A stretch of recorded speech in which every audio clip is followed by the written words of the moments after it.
Warning, the following episode contains descriptions of murder, violence, adult language, and sexual assault. Viewer discretion is advised.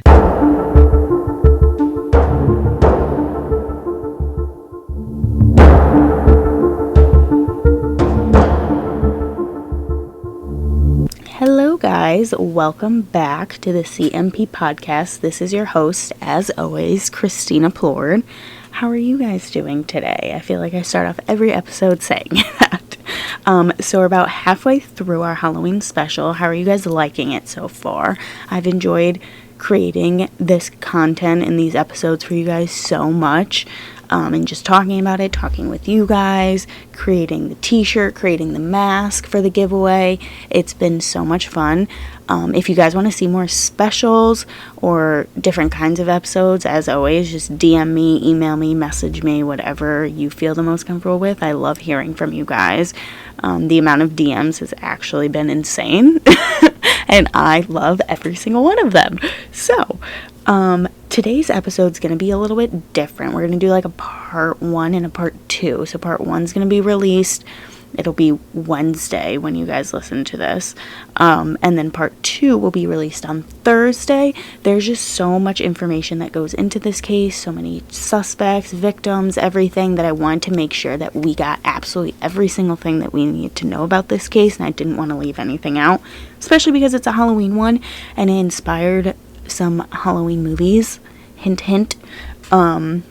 So before we get started, don't forget to enter our giveaway that ends on Saturday on Halloween. I hope you guys have a fun and safe Halloween. Social distance, keep your mask on, stay safe, don't get COVID, don't die, love you guys, kisses. So today, obviously, because you're clicking on the episode, you know what today's episode is going to be. But today's episode is about the Texarkana Moonlight Murders. And if you don't know what that is, you may recognize the movie that was, based off this case. And it was The Town That Dreaded Sundown. It was released in 1976. And they also had, a 2014 sequel to it. And the murders that we're going to be talking about were between February 22nd, 1946 and May 3rd of 1946. Just so you have, as far as when the movie came out and when this actually happened, you see the difference, So grab some wine, grab some beer, grab some liquor, whatever you're into, and let's sit down and discuss this. So, we're going to start with February 26, 1946. And before we get started, I got most of my information from ID, from Wikipedia, and from Morbidology. They also have a podcast as well. It's really good. I recommend you listen to it. So we're going to start on discussing the crimes. So February 26, 1946 was the first attack. Ready? So at around 11:45 p.m. on Friday, February 26, 1946, Jimmy Hollis, age 25, and his girlfriend, Mary Jean Larry, age 19, parked on a secluded road known as Lover's Lane after having seen a movie together. The area was approximately 50 feet off Robinson Road on an unpaved street, about 100 yards from the last row of city homes. Around 10 minutes later, at 11:55 p.m., a man wearing a white cloth mask, which resembled a pillowcase with eye holes cut out, appeared at Hollis's driver's side door and shined a flashlight in the window. Unsure if the man was pranking him, Hollis told him he had the wrong person, to which the man responded, "I don't want to kill you, fellow, so do what I say." What the fuck? Just that scene alone, you can see why they made a movie out of it. That's some shit that you only hear about in a movie. And it's... Oh, and then also, the victims, we're going to discuss them at the end, their backstories and what they ended up doing after. Just because this is a lot of heavy stuff, and it's a very, like, you're gonna listen to it, and you know how some cases that you don't have, like, a lot of information, so it's, like, sometimes hard to, like, understand, like, what that person was going through and the fear. There's so much information about this because there were so many people interviewed, there was so much talked about, there was so many different kinds of suspects, victims, everything, that it's so intense and so in-depth that you really feel like you're a part of it. So I figured at the end, some of them, like, we can just remember the victims, and just talk about them and kind of end it like that. Just to remember what they went through and everything and give them the respect they deserve. You know what I mean? So, moving on.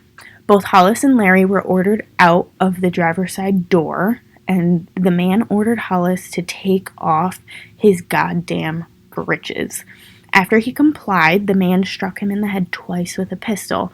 Larry would later tell investigators that the noise was so loud she had initially thought he had been shot, when it had actually been his skull fracturing. That's fucking crazy. Do you know how hard you have to hit someone for it to sound like they got shot, but they didn't?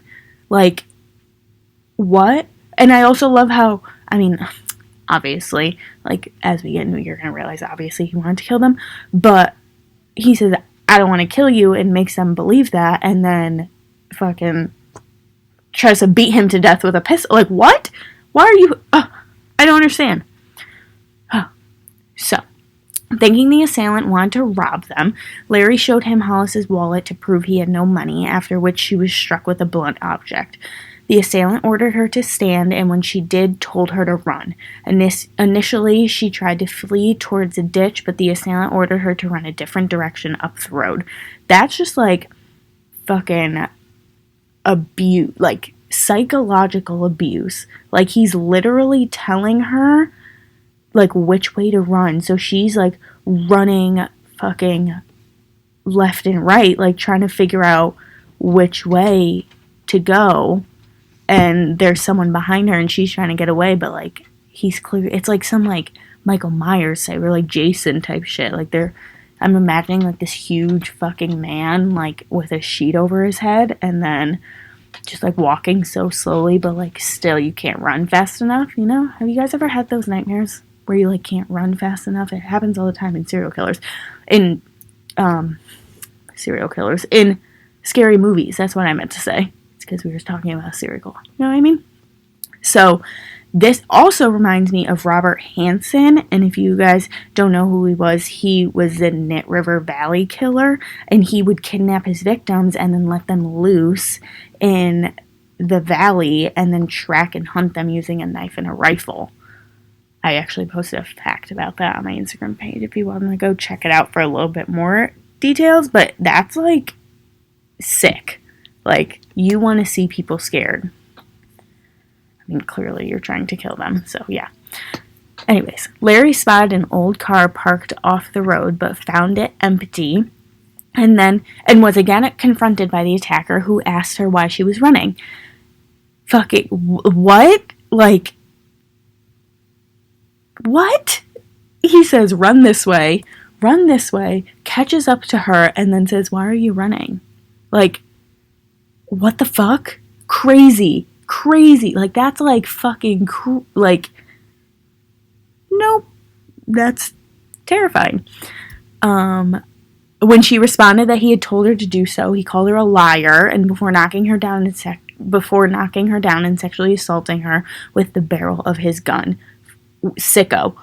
After the assault, Larry fled on foot, running a half mile to a nearby house. She attempted to call for a car passing by the residence, but was ignored. Which, fucking, like, part of me is like, and I'm pretty sure I went over this in the Mary Vincent episode, part of me is like, why the fuck wouldn't you stop? Like, this girl's fucking running on foot, like, screaming, asking them to help her, and they're just like, oh, no, we're just gonna keep going, you know? But, like, at the same time, I feel like nowadays, like, but also this is now, like, this was in the 40s, this is now, like, now what we know, people wouldn't stop, like, 100%, because people are because there's been so many, like, murderers and serial killers and stuff, like, they don't want to fucking stop, you know? But, I don't know. I don't know if I would stop. I don't know. Would you guys stop? If, like, you saw someone jumping up and down, like, on the side of the road, would you pull over? The Mary Vincent one is different. That, I don't know how those people didn't stop. Like, she's covered in blood. I mean, I guess, yeah, she looks scary. She didn't have arms, but what is she going to do with no arms? Like, why be scared of her? Even if she was, like, she has no arms. I don't understand. Getting back to the story. Larry was able to awaken the residents of the house and phone the police. Meanwhile, Hollis had regained consciousness and managed to flag down a passerby by Richmond Road. The motorist left Hollis at the scene and drove to a nearby funeral home where he was able to call the police. What? Hold on. Why would you leave him there? Like that? He was just attacked by someone in that same exact spot, just regained consciousness. You don't know if that person's watching him. Like, why would you leave him? Why wouldn't you take him there with you? All I'm imagining, unless, would it be a motorist, be like someone who's driving a motorcycle versus a car? Because he said a passerby. If it's a motorcycle, understand why I didn't take him. If it's just a car, why couldn't you take him? I bet you they're probably like, I don't want to get my interior dirty, but like, I'll go call the police for you. Maybe. I'm so cynical sometimes, I swear. Gotta work on that, not seeing the worst in people. You know? Within 30 minutes, Bowie County Sheriff W.H. Bill Presley and 3 other officers arrived at the scene of the attack, but the assailant had already left. They found Hollis's pants 100 yards away from the parked car. Larry was hospitalized overnight for a minor head wound. Hollis was hospitalized for several days to recover from multiple skull fractures, but both survived. Hollis and Larry gave conflicting reports to law enforcement as to what their attacker looked like. Larry claimed the man was wearing a white bag over his head with cutouts for the eyes and mouth, and that she could see under the mask that he was apparently African American. Hollis alternately claimed the man was white and around 30 years old, but conceded he could not distinguish his features as he had been blinded with a flashlight. Both agreed that the assailant was around 6 feet tall. Law enforcement repeatedly challenged Larry's account and believed that she and Hollis knew the identity of their attacker and was covering for him. But I mean, obviously, I personally would believe Larry, not saying that Hollis is lying, but like he said, he had a flashlight in his face and Mary didn't, you know? So, like, she has a clearer vision. Like, her eyes are kind of used to the darkness. Like, you're being blinded with a flashlight. Like, yeah, everything is going to look different, you know? And he even said that. He said, I couldn't distinguish any features. I was being blinded with a flashlight. So I don't understand why they're turning around like, you guys knew him. Like, no, that's completely makes sense. What? I don't understand it. So next. So March 24th, 1946 is the first double murder. So those 2 survived, but now we're moving on to the people who were actually killed. Richard L. Griffin, age 29, and his girlfriend of 6 weeks, Polly Ann Moore, age 17, were found dead in Griffin's 1941 Oldsmobile sedan on Sunday, March 24, 1946, between 8:30 and 9 a.m. by a passing motorist. The motorist saw the parked car on a lover's lane named Rich Road, now South Robinson, near a railroad spur 100 yards south of U.S. Highway 67 West, close to a night spot called Club Dallas. The motorist at first thought that both were asleep. Griffin was found between the front seats on his knees with his head resting on his crossed hands and his pockets turned inside out. Moore was found sprawled face down in the back seat.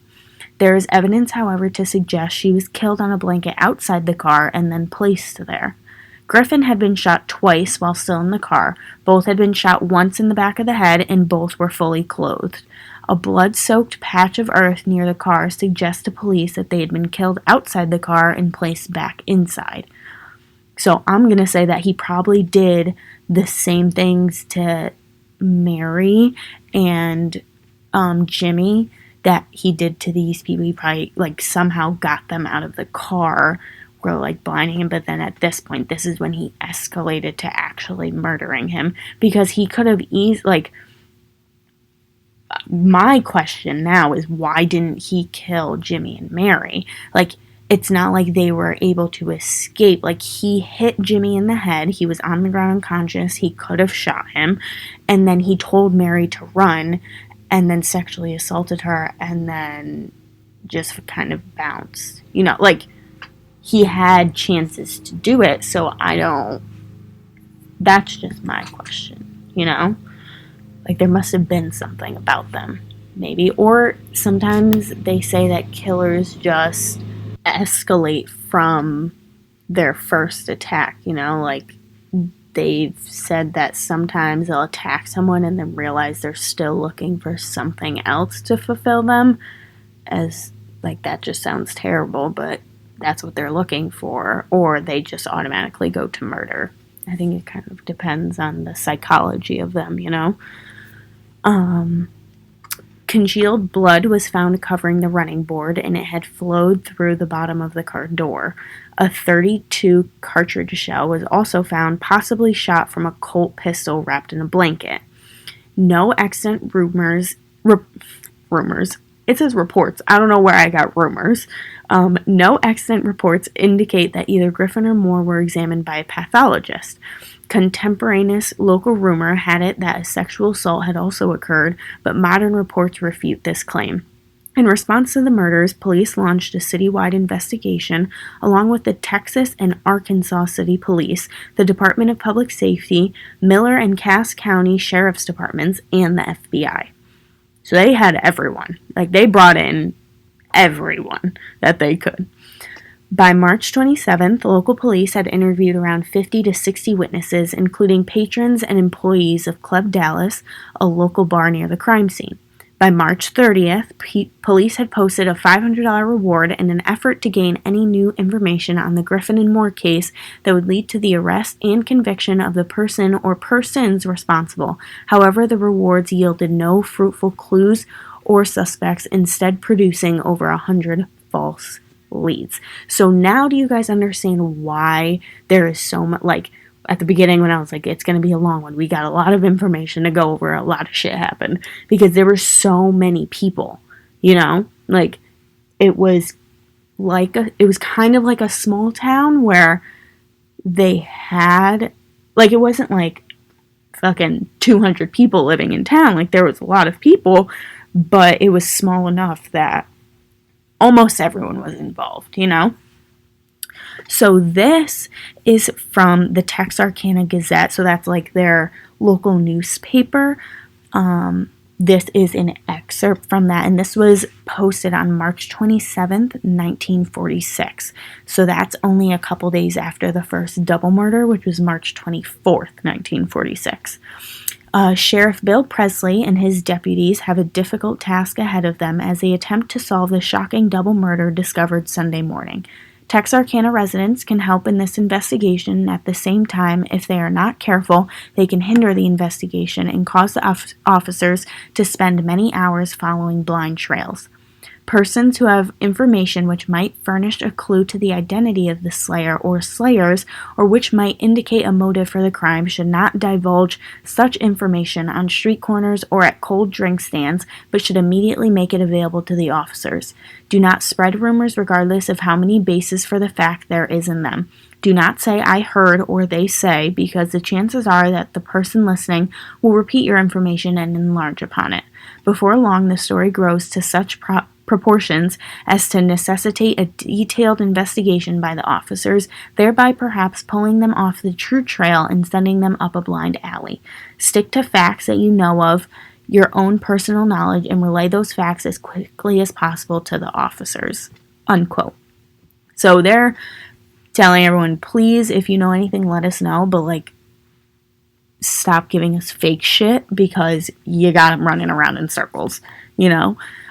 Like I said, it was a small town, so everyone was talking, and, you know, in small town, even in the town I live in, it's always, oh, did you hear what this person did? Did you hear what that person did? Like, who gives a shit? Let them live their life. I never understood that. Like, my town has their own Facebook page where they just fucking shame everyone, and it's just, you see everyone's true colors, you know? You know what I mean? And if you're from my town and you're listening to this, you know exactly what I mean. Moving on. April 13th, 1946. This is the second double murder.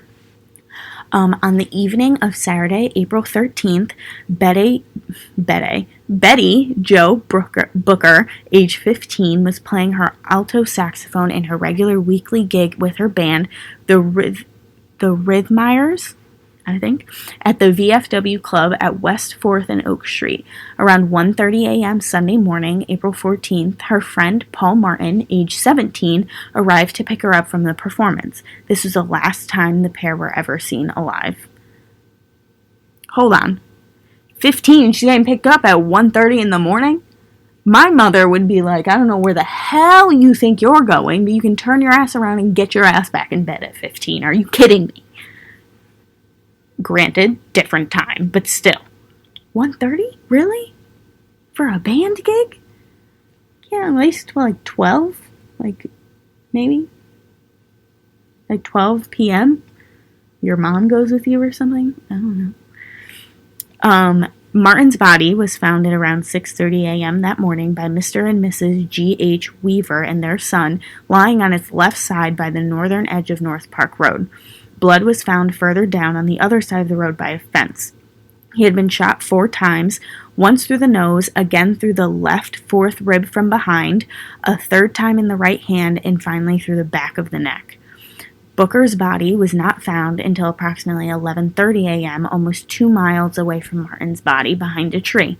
She was found by members of the Boyd family, along with her friend Ted Shopee, who had joined the search party. Her body was lying on its back, fully clothed, with the right hand in the pocket of the buttoned overcoat. Booker had been shot twice, once through the chest and once in the face. The weapon used was the same as the first double murder, a .32 automatic Colt pistol. Martin's 1946 Ford Club Coupe was found about 3 miles away from Booker's body and 1.55 miles away from his body. It was parked outside Spring Lake Park with the keys still in it. The authorities were not sure who was shot first. Sheriff Presley and Texas Ranger Captain Manuel Gonzalez said that examinations of the bodies indicated that they both had put up a terrific struggle, which is... So, I think those are harder for me to process in a way. Like, knowing that, because I just feel like everyone should die peacefully. Like, everyone's going to die. It's a part of life, you know? But everyone should die peacefully. And as sad as it is, I feel like it kind of gives us some comfort if we find out that, like, in a way they didn't see it coming.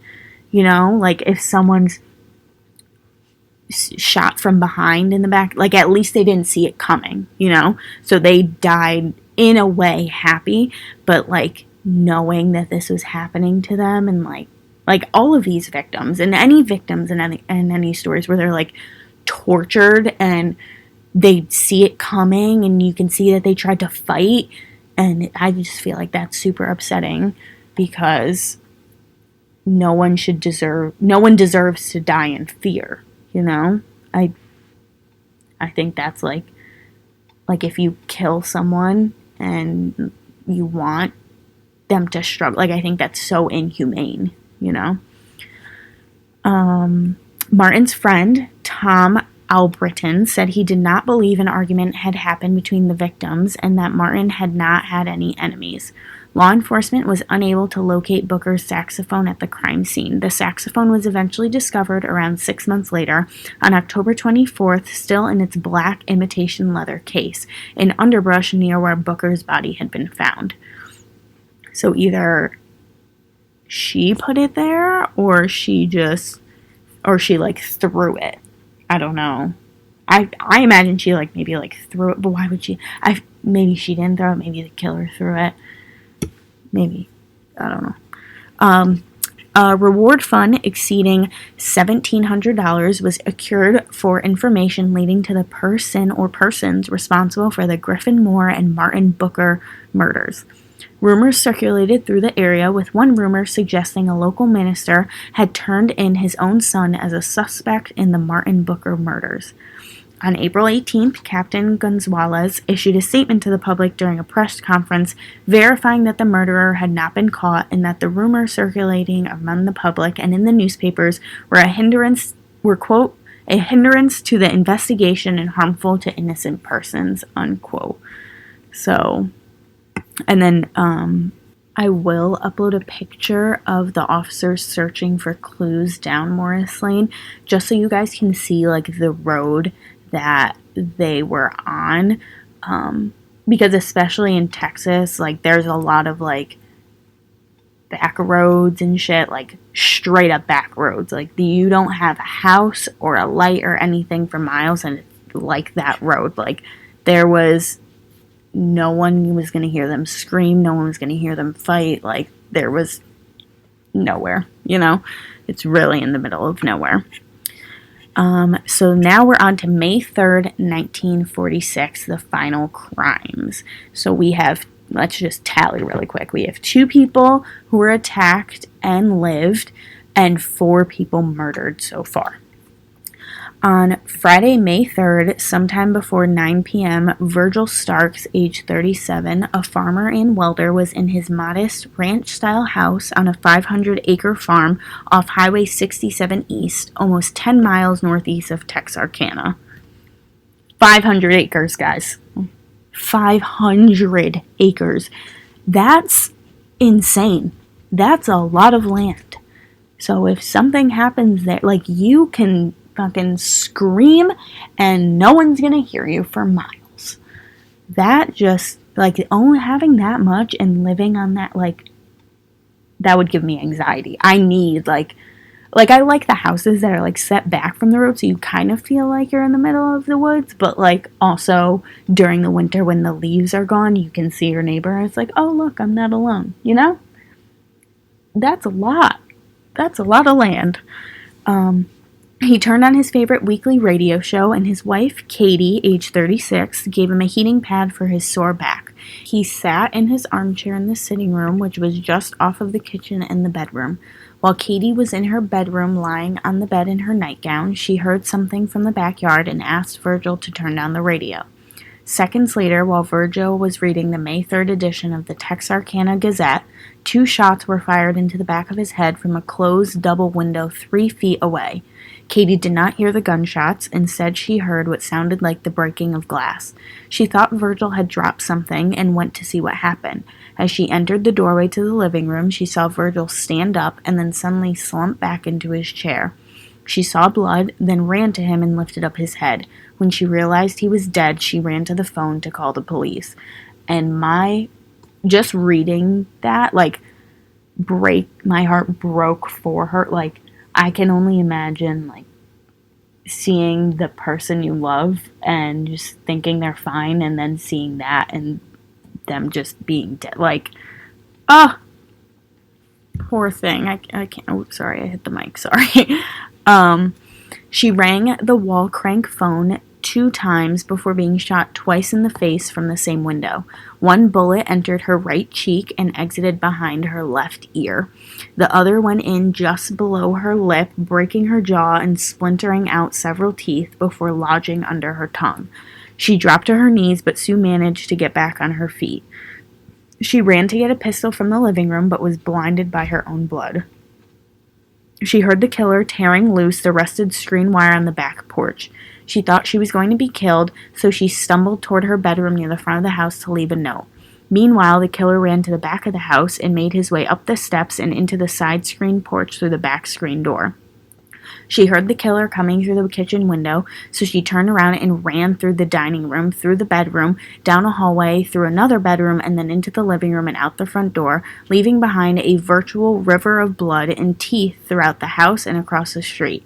Barefoot and still in her blood-soaked nightgown, she ran across the street to her sister and brother-in-law's house. Because no one was home, she ran 50 yards more to A.V. Prater's house. Prater answered her call for help. She gasped, "Virgil's dead," then collapsed. That woman, like, I'm floored by her. Like, I could not imagine, like, when, like, another reason, do you see why they turned this into a horror movie? Like, that's crazy. She was literally running through the house, fucking zigzagging, playing cat and mouse with the guy that's trying to kill her, and she can, like, hear him ripping the fucking thing, the screen off the door. Like, that's pure fear, pure terror right there. Huh. Like, my heart's like, if you check my pulse right now, like, I've seen this movie so many times, I've read about this so many times. If you check my pulse right now, probably a lot. My heart's, like, beating out of my chest, you know? Prater shot a rifle in the air to summon another neighbor, Elmer Taylor. Love that. Prater called to Taylor to bring his car because Mr. and Mrs. Starks had been shot. Taylor, along with Mr. and Mrs. Prater and their baby, rode with Miss Starks to Michael Mager Hospital, now Miller County Health Unit, at 503 Walnut Street. Miss Starks gave Mr. Taylor, the driver, one of her teeth with a gold filling. She was in a semi-conscious state, slumping forward to the front seat. Although she lost a considerable amount of blood, she showed no signs of going into shock, and her heart rate remained normal. Miller County Sheriff W.E. Davis, who became head of the investigation, questioned Miss Starks in the operating room. The news was printed on the front page the next morning, Saturday, May 4th, reading "Murder Rocks City Again. Farmer slain, wife wounded." 4 days later, Sheriff Davis talked with Miss Starks again at the hospital. Miss Starks discounted a circulating rumor that Virgil had heard a car outside their home several nights in a row and feared of being killed. So people are just making up fucking rumors, making up stories, you know? Can't have that. Nope. See, this is why, like, he's asking her these questions that's like, no, that never happened, never told anyone that, when he should be asking her other questions, but because of the rumors, he has to take time to ask her that. Ridiculous, you know? So now we go into the investigation and post-murder events. So the Miller County Sheriff's Department was notified just minutes after the alarm reached Hope City Police. Arkansas State Police officers Charlie Boyd and Max Tackett got the call on their radio and were the first officers at the scene. Some of the reports were contradictory. One of the officers said that they found Stark still slumped in the blood-soaked chair and that the chair had caught fire from the electric heating pad. Smoke was filling the room and was coming up all around the man and between his legs. Yet Sheriff W.E. Davis said that when officers arrived at the scene, they found the chair on fire, but Stark's body was not burned because it had fallen on the floor. Immediately after reports of the slaying spread, blockades were set up several miles northeast and southwest on Highway 67 East. Sheriff Davis called in officers from the entire area to help in the investigation, including 2 agents from the FBI, Captain Gonzalez, and other Texas Rangers, Sheriff Presley and his deputies, Sheriff Jim Sanderson from Little River County, Arkansas State Police, local police, and many others. In the house, investigators found a trail of blood with scattered teeth. On the dining room table were Miss Stark's supplies for making a dress. Gonzalez, after seeing the virtual river of blood, stated, "It is beyond me why she did not bleed to death." There were only 2 bullet holes in the window, leading Sheriff Davis to believe an automatic rifle was used. Investigators declared that after the killer shot Virgil, he waited patiently outside the window to shoot Virgil's wife. That's sick. Sick. This person is, whoever this is who's doing this, fucking crazy. That's all that you can use to describe them. Excuse my language, but I mean, come on. 3 clues were found at the scene. The first was the caliber of bullets. The second was a flashlight found in the hedge underneath the window that Starks was shot from. The last clue was bloody prints around the house, shoe prints on the kitchen floor, and smudged fingerprints in other places. Sheriff Davis stated that although this murder could not be directly linked to the Phantom, because they were calling him the Phantom Killer at the time, because the caliber was a .22, it is possible that the killer is one and the same man. So he's not saying that it's connected because, like he said, it was 2 different types of gun. This one, it was a .22. The other ones, it was a .32. But he's, like, killers can have different types of weapons, you know? He's not saying that they're not the same. So, those who had been driving in the area near the time of the slaying, along with several men found in the vicinity, were picked up for questioning. Early Saturday morning, bloodhounds were brought in from Hope by the Arkansas State Police. They found 2 trails that led to the highway before the scent was lost. That night, many officers patrolled Lovers Lanes, hoping to prevent another attack. By Sunday night, more state police officers were called in to help in the investigation and aid in protecting the local civilians. Officers had detained at least 12 suspects, but only kept 3 for further questioning. 47 officers were working around the clock to solve the mysteries. Among them were sheriffs of 4 counties, Captain Gonzalez and his staff of Texas Rangers, and Chief Deputy Tillman Johnson. They have fucking everyone. They're not sleeping until this fucking case is solved. Which, I mean, it's how it should be. Like, that's, as they're seeing, like, people are just fucking dropping dead, and they have no idea who's doing this. Like, that's scary. And they need to figure out who it is before someone else ends up dead. I mean, obviously, now we know, like I said before, those were the final attacks, but they didn't know it at the time, you know? The flashlight was sent to Washington, D.C. for further inspection by the FBI. Meanwhile, Miss Starks was showing improvements at Michael Mager Hospital. The unofficial theory for a motive amongst the majority of the 47 officers was that of sex mania, because large amounts of money in the home were not taken, nor was Miss Starks' purse, which was lying on the bed containing money and jewels. The title on the front page of the Texarkana Gazette on Sunday, May 5th, 1946, read, "Sex Maniac Hunted in Murders." So they're basically, like, I think what they mean by sex mania is, like, he wanted to sexually assault her and just kill her. Like, he wasn't interested in robbing them, you know, because he got in the house. Like, she said he was in the house. Like, I sprinted out of the house. He could have easily, like, been like, oh, she's gone, and taken the shit and run, you know. On the night of Virgil's death, the reward fund was up to $7,025. The following Tuesday, a mobile radio station was being sent from Austin, Texas. Gonzalez stated that the unit, which was one of the best in the country, would be accompanied by a fleet of prowl cars furnished with 2-way radio equipment, which would allow the officers to converse not only with headquarters but between cars as well. A clerk from the Bowie County Selective Service Board No. 1 stated that even though he contacted officers 2 weeks prior, no investigating officers had checked his files. Another clerk from the Miller County Draft Board stated that no request for examination of her files had been made. Both explained that their records would reveal information such as thumbprints, rifleman awards, and mental and physical conditions of the registrants. That night, during a radio interview, Gonzalez asked residents to help the investigation by refraining from spreading and repeating rumors. He stated these only take the officers from the main route of the investigation. It is so important that we capture this man that we cannot afford to overlook any lead, no matter how fantastic it may seem. The next day, the mobile radio transmitting station arrived in Texarkana late in the afternoon, along with 10 police cars and 20 state police officers. Captain Gonzalez placed it into operation immediately. A correspondent from the International News Service made reservations to come to the city and cover the story. Bob Carpenter from the Mutual Broadcasting Service in New York City arrived and was arranging a coast-to-coast broadcast directly from the KCMC studios, the Gazette and Daily News radio station, on 315 national stations. John Holman, a chairman of the Reward Fund, asked people to send their donations in check form made out to either the Texarkana National Bank or the State National Bank.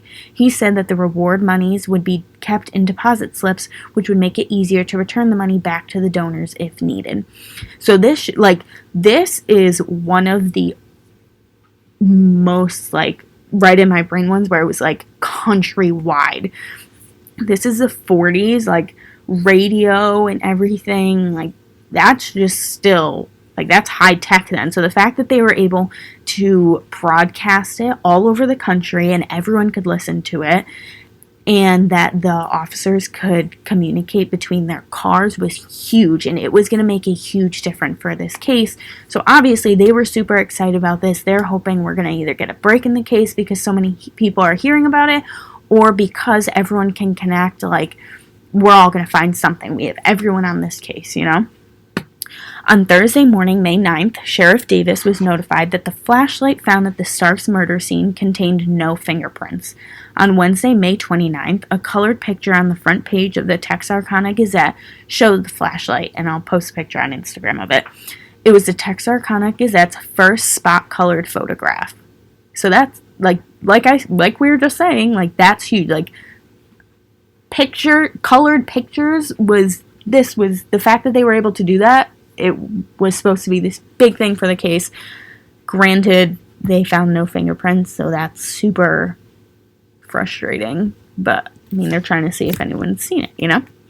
The description under the picture read, "Have you seen this 2-cell flashlight? This is a picture in detail of the flashlight found at the scene of the Starks murder. This is a 2-cell, all-metal flashlight, both ends of which are painted red. 3 rivets hold the head of the flashlight to the body of the light. There has been only a limited number of these lights sold in this area. If you have owned or know of anyone who owned one of these lights, report at once to Sheriff W.E. Davis, Miller County Courthouse, Texarkana, Arkansas. You may be the one to aid in solving the phantom slayings."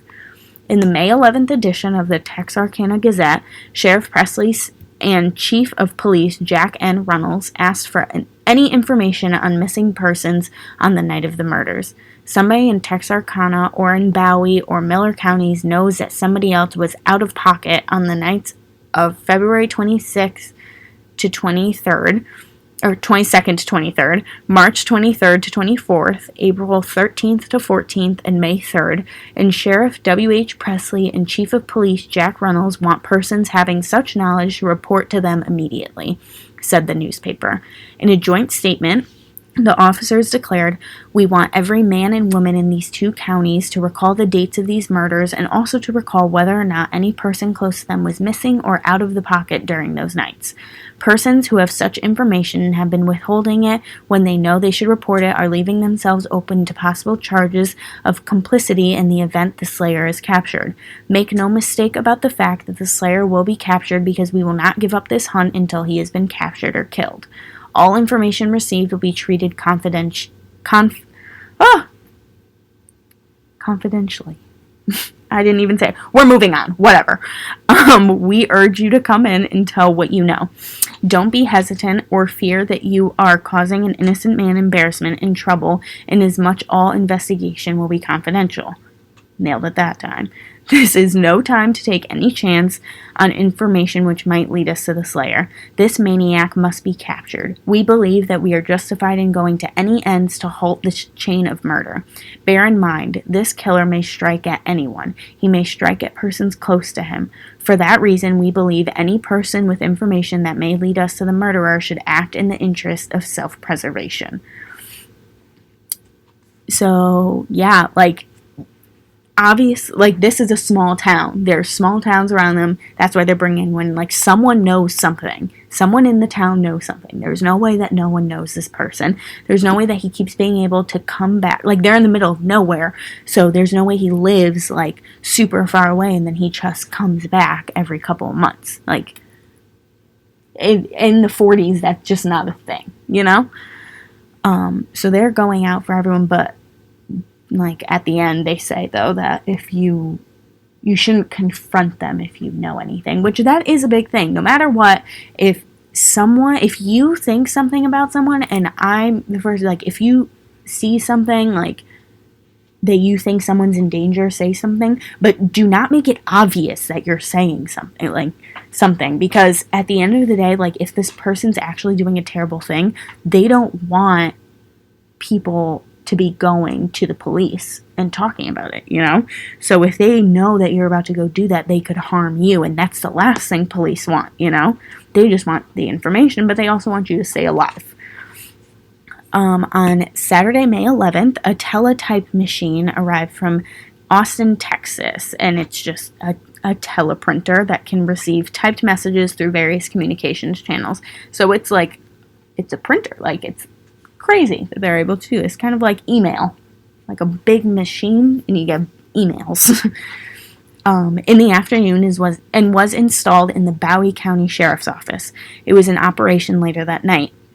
Gonzalez explained that the machine would aid in the investigation by connecting them with other law enforcement officers in Texas.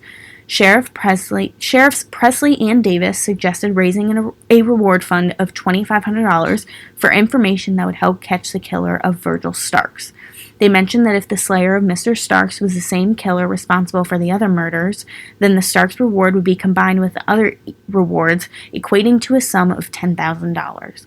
Over a month later, on Monday, June 10th, Virgil's father, Jack Starks, added a $500 reward for information leading to the arrest and conviction of his son's killer.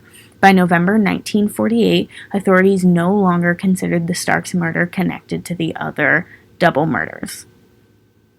Which I don't think they go into really detail as far as why they were like, oh no, it's not that anymore. But they just said they were just, like I said, they were just like, oh no, it's not a part of it anymore. We're moving on. So I don't know if I don't think they ever figured out who killed him, which is super upsetting. They kind of just forgot about it. And we're focusing on the other one. But I think it was the killer. He kind of has the same MO. Kind of. Not really. Because they were killed in their own house, but not on a road. But still, if it's not common for people to kill each other nowadays in this time, so, who else would it be? I don't know. We're going to get into suspects, though. But first, we're going to talk about the rumors. So, by May 19th, rumors were still being spread. Many people believed that the slayer had been caught. Some believed he was being held at the Bowie County Jail surrounded by Texas Rangers with submachine guns on their knees. Others believed he was flown to an out-of-town jail. The Gazette and news offices were drowned with phone calls, both local and long distance, inquiring about the apprehension of the killer. Newspapers will tell public if killer is caught, read one of the sub-headlines of the May 19th edition of the Texarkana Gazette. Sheriff Presley declared that innocent people were being accused of being the Phantom and asked residents to show more consideration for their fellow citizens. Presley stated, "These rumors positively are not true. We can understand why the people believe them. All of us are tense and are hopeful that any hour officers will announce they have the killer in custody. The people must not become so anxious to rid themselves of the killer. However, that they brand innocent persons as a murderer and believe unfounded stories. The investigating officers have announced that when and if the killer is apprehended or killed, the public will be given the full story through the newspapers. We reaffirm this statement. The newspapers are kept posted on developments in the investigation, and they will announce all news immediately. We believe that the people have a right to know if the killer is caught or killed, and we pledge ourselves to let the public have this information." So not only are they dealing with all of these murders and shit, but now everyone's telling rumors, and now they're dealing with phone calls nonstop, and it's clogging up the phone lines for people who actually have information. So they're just getting frustrated at this point. It's like trying to round up a kindergarten class. Stop spreading rumors. Stop talking about this if you don't know what you're talking about. The news is going to tell you. I also feel like that's how we're living right now. The news is going to tell you guys. Remember that. Don't believe everything you read on fucking Twitter and Facebook. That's everyone's favorite. Oh, I saw this on Facebook. Did you get it from a reputable source? Did you check it on EasyBib? No? Don't believe it. Check your shit. Fact check. Always so concerned about fake news. Well, make sure you're getting the right news. God. So that's about a good spot to end this episode. That's about right in the middle of the case and all the information I have. Next episode, we're going to get deep into the suspects, into the victims, and we're going to do this episode a little bit different. I figured I'd split this up just because, you already see we're at 50 minutes, and the information we have will make another 50-minute episode. So I didn't want to make one huge long episode versus you guys listen to this one today, and then tomorrow when the next one comes out, then you listen to that one. You see what I mean? I mean, if you don't like it, let me know. I'm just testing it. We're still under 30 episodes, so I feel like the first, like, 50 to 100 episodes, you're, like, really, like, tweaking it to make sure that everyone enjoys it, figuring out what you need to work on, what you need to change, what you need to keep the same, just like how the Paranormal Powwow episodes, those seem to be, like, a really big hit, and you all like them, and if, God forbid, there's one day that you're like, all right, we don't want to hear this anymore, we want something different, let me know. I am all ears, you know? So yeah, so I'm excited for you guys to hear part dose tomorrow. It's a good one. I feel like this is a good one. This one just makes me angry because it's one I hate stories where it's like the killer is never caught, you know, because it just, I just feel like those people never end up resting, you know, because their killer is never found. I mean, if they do, I don't know. I don't fucking know. I don't have the answers to the universe. If you do, let me know. Message me. I have some questions for you. Please. And I wanted to tell you guys, this past week, I've just been thinking about a lot of things. And if someone leaves your life or something happens, I know in the moment, you can be sad and you wonder, like, why is this happening? Like, what led up to this point? This is absolute fucking horse shit. But 9 times out of 10, when you look back on it in a year, 2 years, 6 months, whatever it may be, you're going to realize that it happened for a reason, and 9 times out of 10, it was a blessing. I know you've already rolled your eyes. I used to do that. Because obviously when you're in it, like, you think, my world's fucking crumbling, like, why did it lead to this point? This is not how I thought it was going to end up.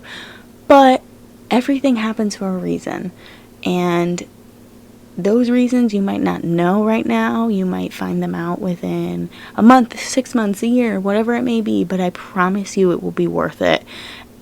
And the heartache will just make you stronger. There's a quote that I always see that in order to grow, you need to be uncomfortable. Uncomfort cultivates growth.